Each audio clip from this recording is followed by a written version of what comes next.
Hey, welcome to RC Arsenal. Long-awaited overdue video. A lot of people have asked how do you lock the diffs on the Yeti Jr. and I will show you. Reason why this had taken forever, because it took over 2 months for Axial to send me the new plastic parts. That is a ridiculous amount of time, Axial. Disappointing you, but anyhow. I finally got the parts. I will show you how to lock your diffs just using some simple JB weld and very quick and easy. Let's get to it. So why am I replacing these? Well, when you put a Mamba setup in your Mini Junior, it's a little bit of power for the outer drive shafts. I actually exploded it. As you can see, it kind of ripped it right apart. So we are going to go ahead and replace these. Now I will notice, I would like to mention one thing. The bag that it did come with, here's part number. I had ordered a new one. Now good luck to you if you order this. Who knows when you're going to get it. It took me about 2 months, but it did come with some of these little outer shafts, and this should go right over your outer cover, and I think that'll help give it a little extra strength. Now, I didn't know that this was coming with that, and I did find some Team Associated. There's part over there if you can see it, but these are some metal outer shafts, and these will fit over it as well, and I think that'll help give it strength just in case so you don't blow them out. But who knows, when you put a Mamba setup in something, there's no telling what's going to happen. So let me get you a closer view on what you need to take apart, clean, and what you're going to be locking with the JB weld. Now, for all purposes, these diffs are the same, whether it's the front or rear. It's just a matter of what you're taking apart, whether it's the rear axle or taking your top cover off, top body mount off to get to it. But once you do get it out, do pay attention to which side it's going to go to. So your shorter outer diff cover, it's going to need to go back on the opposite side of your gears. So now what you're going to do, you're going to disassemble this whole thing, which will be fine. It's just going to have some kind of lube in there. It looks like a petroleum jelly. It's not like a heavy duty grease. Now, in instance of this, I just have some new ones. So what you're going to want to do first, like I said, just pay attention to the order that these things come apart in. Now, you can always look at your manual if you're not positive how it goes back together, but like I said before, keep in mind it's going to need to go back in your particular way. That way you have a decent gear mesh. Now, you can clean these. Once you get it apart, you're going to want to clean them really good before you apply the JB weld. Brake cleaner works good. I'm all out of brake cleaner at the moment, so I'm just going to be using some nail polish remover, whatever. You just want to use some kind of alcohol to make sure that it's clean and free of any kind of grease or grime. I don't need to show you guys how to clean some parts, but I'm going to go to that, and then I will jump ahead and show you what we do next. I've got the gears all cleaned up, but for the sake of education, if some folks don't know, what it is, your diff, the spider gears, planetary gears, whatever you call them, those pivot around and your outer shafts are going to turn almost independently.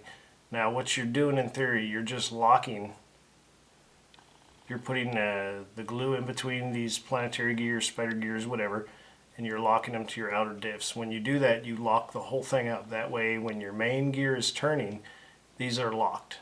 So it's going to keep them going all the time. You're not going to have that independent roll with it. In theory, that's all we're doing.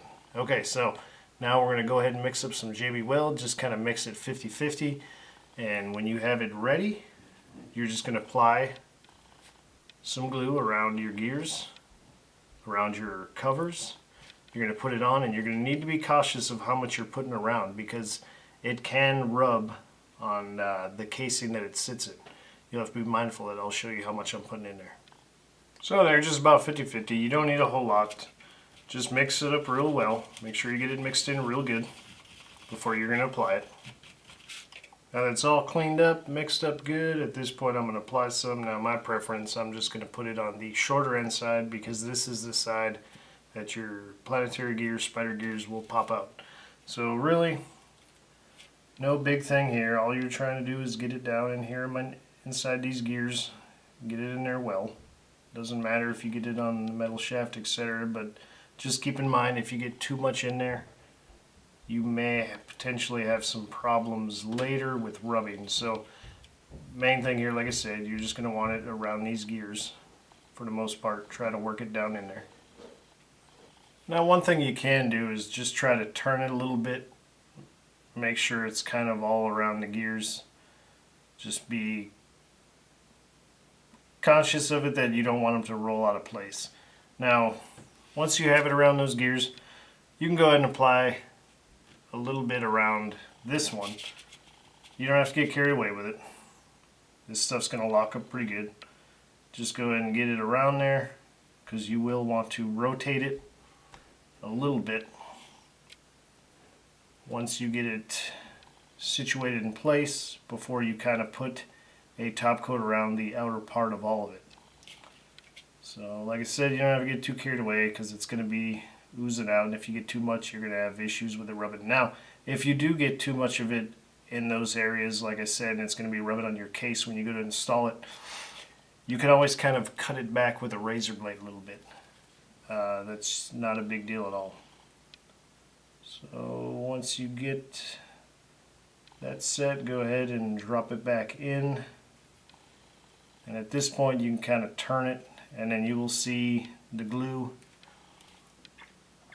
will kind of work its way slowly up and around, and you can tell that you got pretty good coverage. So like I said, you don't have to get too carried away on this phase, because you will be putting a small bead all the way around the outer part to make sure that they're locked in place. So at this point you'll just flip it around to where you can take the long end off, but at this point it should be pretty good. So yeah, see how we already got the glue working around there? In my opinion, that's pretty good at this point. There's really no need to apply any additional glue. I'm going to be good with it. I'm going to go ahead and, you know what, I'll just go ahead and put a little extra in between the spider gears to make sure that it's got a good bond to it. So you don't get too carried away. Otherwise you're going to be trimming, trying to cut it back later. So yeah, typically you can get carried away with glue, but on something like this, the goal is to have it. It's more important where you have it versus just a lot of it. At that point, I'm fine with that. That'll be good enough for what we're doing. Go ahead and put this back into place. Once you got that there, you go ahead and turn it, and you'll already start to feel just having that glue in there, it feels a lot stiffer. Now before you put your final bead of glue all the way around the outside, try to pay close attention. I'm sorry if the camera doesn't get a good view, but you can see the outer diameters where it's a little larger. That is the spot that your bearings or your shim is going to rub.